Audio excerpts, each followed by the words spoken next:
नमस्कार. यावर्षी लक्ष्मीपूजनाला देवी लक्ष्मीच्या नैवेद्यासाठी दुकानातून मिठाई आणायची का? अजिबात नाही. त्यापेक्षा घरीच अगदी झटपट आपण बनवूया इन्स्टंट पनीर बर्फी. ही बर्फी इतकी मऊ आणि चविष्ट बनते की खाणाऱ्याला कळणार सुद्धा नाही की ती पनीरपासून बनवली आहे. आणि हो, स्वतःच्या हाताने बनवलेल्या प्रसादाची गोष्ट काही वेगळीच असते, नाही का? चला तर मग वेळ न घालवता रेसिपीला सुरुवात करूया. दिवाळीसाठी देवाच्या नैवेद्याला पनीरची इन्स्टंट बर्फी बनवण्यासाठी आपल्याला लागणार आहे पनीर. हे 1/2 किलो पनीर आहे जे मी खिसून घेतलंय. त्याचबरोबर 1/4 कप दुधाची पावडर, ही मी नेसलेची दुधाची पावडरच वापरलेली आहे, आणि अर्धा कप पिठी साखर.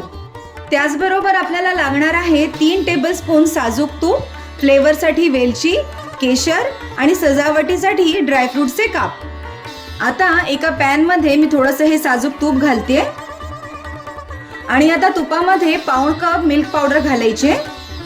आणि आता स्लो टू मीडियम गॅसवर ही दुधाची पावडर आपल्याला थोडीशी अशी परतून घ्यायची. अशा पद्धतीने तूप या मिल्क पावडरमध्ये मिक्स होऊन ती हलकी होईपर्यंत आपल्याला अशी थोडीशी परतायची.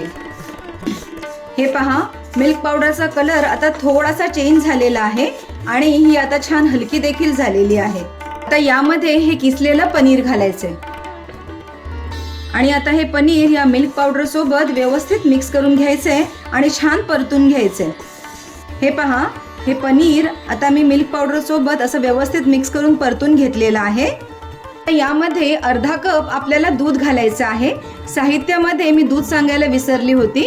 आणि आता हे व्यवस्थित मिक्स करून घ्यायचे. यामध्ये आता केशर घालून घेऊया. या केशर व्यवस्थित मिक्स करून घेऊया आणि आता मिश्रण घट्ट होईपर्यंत आपल्याला हे असं सतत हलवायचं आहे. बघा, हे मिश्रण थोडं असं घट्ट होत आलेलं आहे. यामध्ये आता मी अर्धा कप पिठी साखर घालते.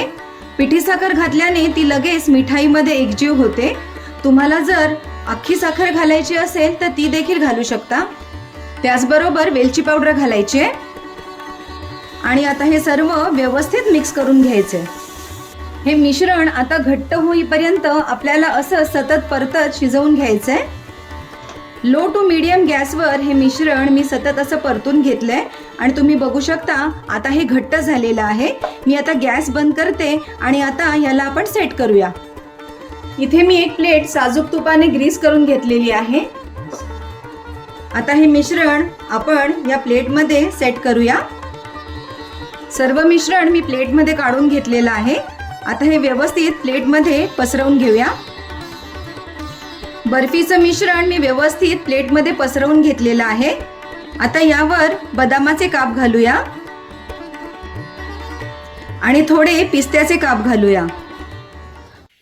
इन्स्टंट पनीर बर्फीचं मिश्रण व्यवस्थित आता थंड झालेलं आहे आणि ते सेटही झालेलं आहे. आता आपण बर्फी कट करून घेऊया. हे पहा, अशा पद्धतीने ही बर्फी मी डायमंड शेपमध्ये कट करून घेतलेली आहे. तुम्हाला जो शेप आवडतो त्या शेपमध्ये तुम्ही ही बर्फी कट करू शकता.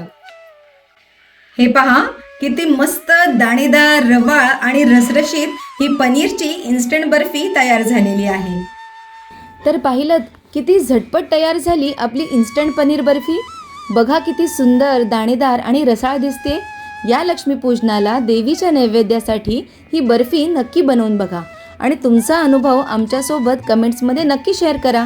तुम्हा सर्वांना दिवाळीच्या खूप खूप शुभेच्छा. धन्यवाद.